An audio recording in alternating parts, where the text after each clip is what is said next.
ॐ पञ्चवक्त्रौ दशभुजः शुद्धस्फटिकसन्निभः वर्णब्रह्मकलादेहो देवः सकलनिष्कलः शिवमूर्तिसमारूढः शान्त्यतीतः सदाशिवः भक्त्या मयार्चितो मयम् प्रार्थितं सम्प्रयक्षतो।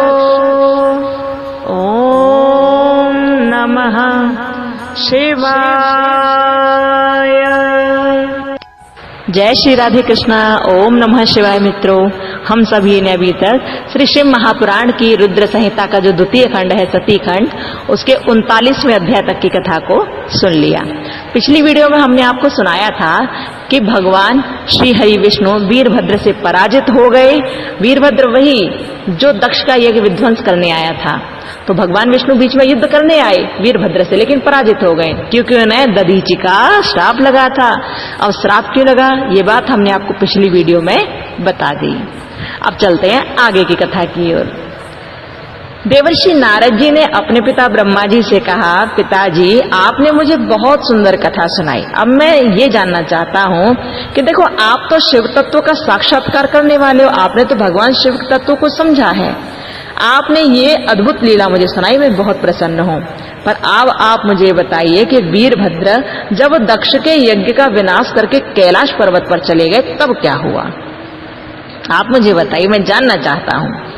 अब इस बात को सुनकर ब्रह्मा जी ने कहा, नारद हुआ कुछ ऐसा कि वो तो वहां चले गए, लेकिन यहाँ मैं दक्ष के मरने की वजह से बहुत दुखी था, क्योंकि दक्ष मेरा पुत्र ही था। मैं बहुत दुखी था और मुझ दुखी के साथ साथ और बाकी देवता थे ना, वो भी सब दुखी थे, क्योंकि उस यज्ञ में सबको कोई ना कोई हानि हुई थी। जितने लोग वहां रुके रहे सबको कोई ना कोई हानि हुई। तो वो सब देवता मेरे पास आए और सबने आकर मुझसे प्रार्थना की कि आप कोई उपाय बताएं जिससे सब ठीक हो जाए, हम सब भी ठीक हो, दक्ष भी जीवित हो जाए। तो नारद, मुझे कुछ नहीं सूझा, मैं क्या करूं, मुझे कुछ नहीं समझ आया। मैंने भगवान विष्णु के लिए कहा देवताओं से कि चलो विष्णु भगवान के पास चलते हैं, वही सब कुछ ठीक करेंगे, वो सब जानते हैं। तो नारद, हम सब देवी देवता विष्णु भगवान के पास गए, उनकी वंदना की और भगवान विष्णु से पूछा कि प्रभु किस प्रकार भगवान से प्रसन्न होंगे और पुनः पहले की तरह सब कुछ ठीक कर देंगे। तभी भगवान विष्णु ने हमारी बात सुनी और कहने लगे, ब्रह्मा जी, शिव जी का हम सब ने अपराध किया है और जब तक हम उनके पैर पकड़कर उनसे क्षमा नहीं मांगेंगे, उनके चरणों में अपना मस्तक नहीं झुकाएंगे, तब तक वो प्रसन्न नहीं होंगे। वो शिव हैं और उन शिव को हम लोगों ने नहीं समझ पाया, हम लोग समझ नहीं पाए उन्हें, इसलिए अब चलते हैं उनके चरणों में गिरकर क्षमा मांगेंगे। मैंने भी बहुत गलत किया, मुझे भी जाना चाहिए, मैं भी जाऊंगा। तो नारद, हम सब देवी देवता भगवान विष्णु सहित चले गए भगवान शिव के कैलाश पर्वत पर।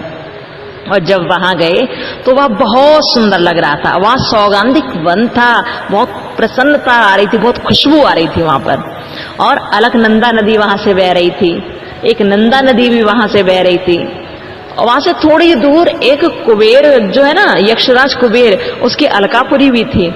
हम लोग आगे बढ़े, भगवान शिव की कैलाशपुरी में पहुंच गए। वहां देखा कि एक बहुत बड़ा पेड़ था, बट वृक्ष था। वो जानते हो बट वृक्ष कितना बड़ा था मित्रों? 100 योजन ऊंचा, 100 योजन यानी कि 400 कोस ऊंचा था वो बट का वृक्ष।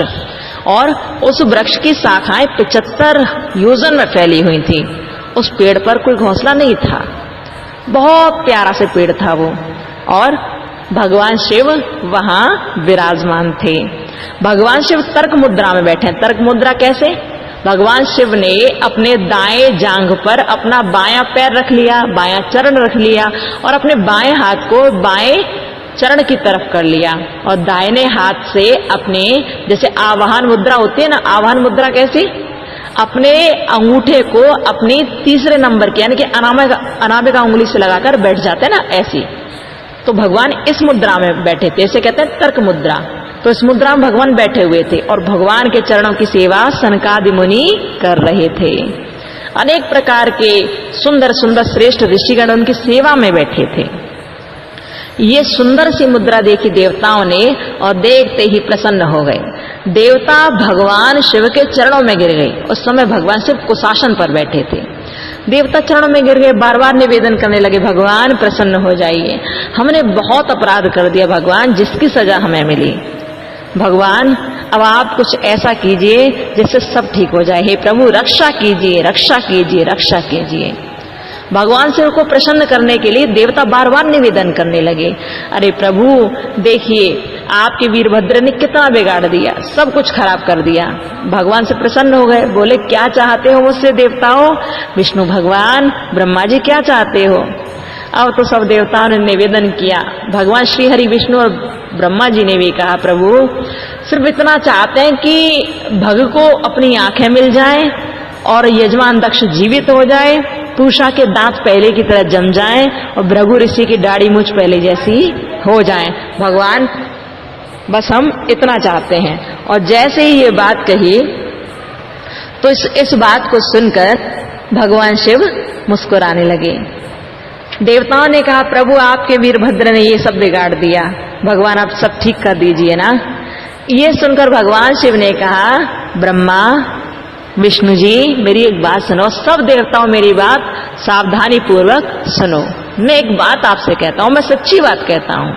भगवान ने कहा, मित्रों कि आप दोनों की सभी बातें मैंने सदा मानी है। विष्णु जी, ब्रह्मा जी, मैंने आपकी कोई बात नकारी नहीं है, हमेशा मानी है। लेकिन एक बात सुनो कि दक्ष के यज्ञ का ये जो विध्वंस हुआ है ना, ये मैंने नहीं किया। दक्ष स्वयं ही दूसरों से द्वेष करते थे और दूसरों के प्रति जैसा व्यवहार हम करते हैं ना, उसका फल भी हमें ही मिलता है, वह अपने लिए ही फलित होता है। अतः ऐसा कर्म कभी नहीं करना चाहिए जो दूसरों को कष्ट देने वाला हो। भगवान शिव ने ये बात कही। कैसे? बहुत सुंदर बात कही भगवान शिव ने। कहा, परम द्वेष्टि परेषां यदात्मनस् भविष्यते परेषां क्लेदनं कर्म न कार्यं तत्कदाचन। भगवान शिव क्या बोले? भगवान ने कहा, दूसरों के प्रति जैसा बर्ताव किया जाए वैसा ही स्वयं के लिए फलित होगा। अतः ऐसा कर्म कभी नहीं करना चाहिए जो दूसरों को कष्ट देने वाला हो। दक्ष का मस्तक तो जल गया, इसलिए उनके सिर के स्थान पर अब बकरे का सिर जोड़ दिया जाएगा। भाग देवता अपने मित्र की आंखों से यज्ञ का भाग देखेंगे, चिंता मत करो, सब ठीक हो जाएगा। भगवान शिव ने ऐसा कहा। अब भगवान शिव की बातों को सुनकर देवता प्रसन्न हो गए और भगवान शिव से बार बार जय जयकार करने लगे। भगवान शिव की बार बार। भगवान शिव ने कहा, ब्रह्मा जी, विष्णु जी, चलिए यज्ञशाला में। सब देवताओं के साथ इकट्ठे होकर भगवान भोलेनाथ चले गए उस यज्ञशाला में। यज्ञशाला कहाँ थी याद है ना आपको? वहीं कनखल में, कनखल एक स्थान था, वहीं पर दक्ष की यज्ञशाला थी। उस यज्ञशाला में भगवान पधारे। अब भगवान शिव जब वहां पधारे तो भगवान शिव ने वीरभद्र को बुलाया, वीरभद्र आओ। वीरभद्र आ गए। वीरभद्र से भगवान ने कहा, वीरभद्र वो कहाँ है, दक्ष कहाँ है, लेकर आओ। वीरभद्र दक्ष के धड़ को उठा लाए। अब सिर तो है नहीं, क्योंकि सिर तो जला दिया उस हवन कुंड में, अग्निकुंड में जला दिया, यज्ञ भी पूरा हुआ नहीं। उसके धड़ को उठा लाए। उसके धड़ को देखते ही भगवान शिव हंसने लगे और बोले, वीरभद्र सर कहाँ है इनका? वीरभद्र ने कहा, भगवान वो तो इस हवन कुंड में जल गया, अब तो है ही नहीं। भगवान शिव सब जानते थे लेकिन फिर भी कहने लगे और वीरभद्र से बोले, अच्छा तुमने जला दिया, अब क्या करना चाहिए? वीरभद्र तो चुप हो गए। लेकिन भगवान शिव ने कहा, एक काम करो, बकरे का सिर लेकर आओ और बकरे का सिर लाकर दक्ष के धड़ पर लगा दो। ऐसा ही किया देवताओं ने। वीरभद्र ने भी ऐसा ही किया और बकरे का सिर लाकर उस दक्ष के धड़ पर लगा दिया। और जैसे ही लगाया तो दक्ष के भीतर प्राण आ गए। अब दक्ष तुरंत उठ गया और भगवान शिव के चरणों में बारंबार निवेदन करने लगा और अपनी गलती की क्षमा बार बार मांगने लगा। बार बार प्रभु शिव को प्रसन्न करने लगा। अब जब शिव की उसने बार बार वंदना की तो भगवान से प्रसन्न हो गए और भगवान शिव ने कहा, दक्ष तुमने अपने अपराध का दंड पा लिया, अब तुम अपने अपराध से मुक्त हो गए। दक्ष ने बारंबार निवेदन किया और भगवान से कहा, भगवान मैं बहुत बड़ा अपराधी हो गया, मैं आपको समझ ही नहीं पाया भगवान, मैं आपको समझ नहीं पाया।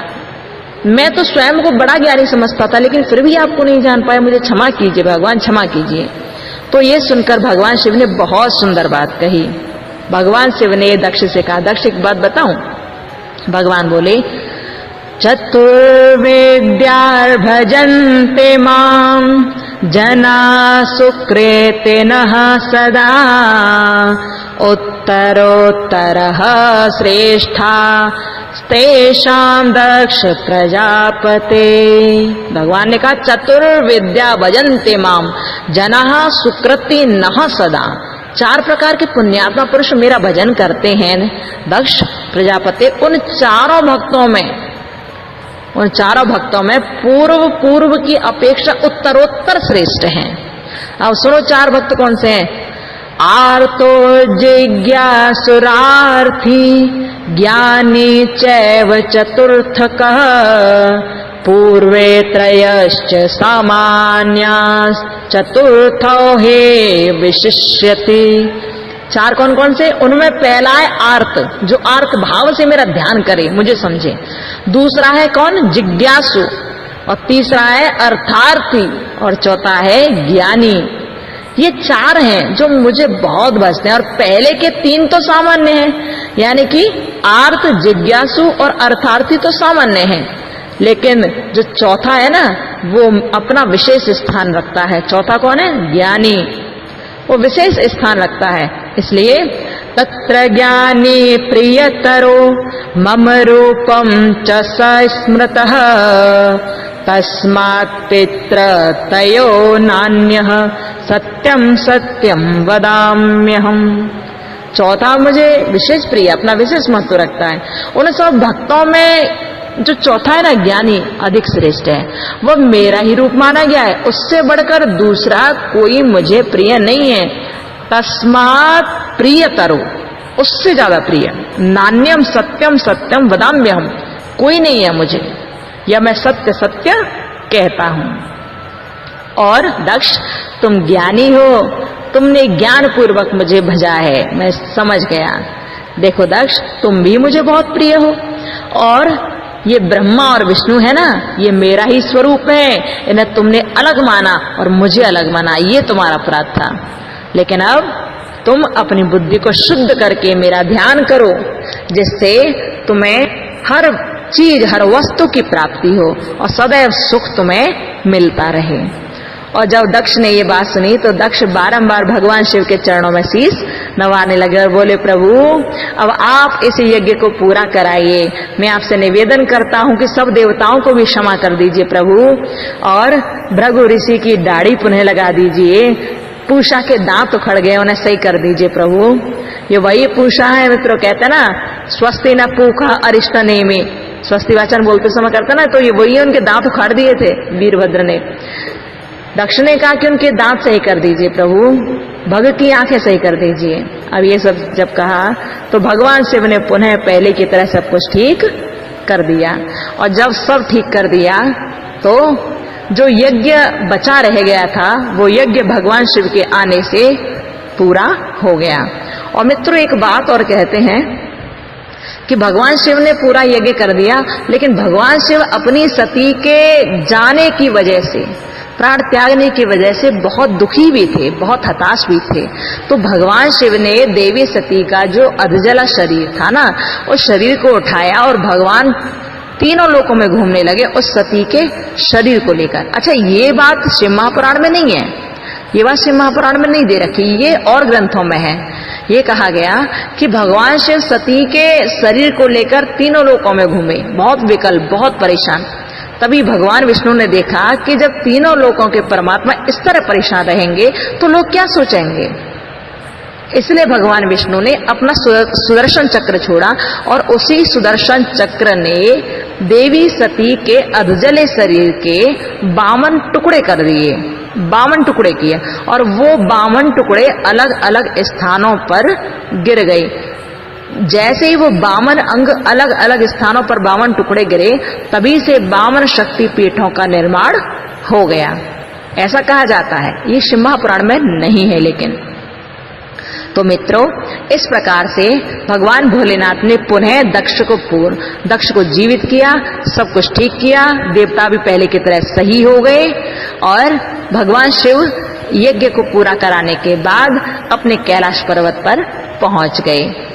नारद जी, एक बात बताऊं, ब्रह्मा जी ने नारद जी से कह दिया, नारद, इस प्रकार से भगवान शिव की और माता सती की कथा हुई और यही सती आगे चलकर राजा हिमाचल की कन्या के रूप में प्रकट हुई और वहां इनका नाम हुआ पार्वती। मित्रों, इस प्रकार आपने और हमने सुंदर तरह से भगवान शिव और माता सती के चरित्र को सुना। बोलो शिव सती भगवान की जय। अब आगे की कथा अगली वीडियो में सुनाएंगे। तो ये रुद्र संहिता का सती खंड आज पूरा हो गया। इसमें 43 अध्याय थे, आज 43वें अध्याय की कथा भी पूरी हो गई। अब अगली वीडियो से शुरू होगी रुद्र संहिता की तीसरा खंड, और तीसरा खंड क्या है? पार्वती खंड। इसको हम अगली वीडियो में सुनाएंगे।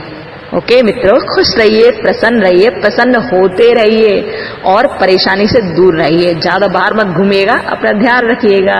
ओके, खुश रहिए। राधे राधे। ओम नमः शिवाय।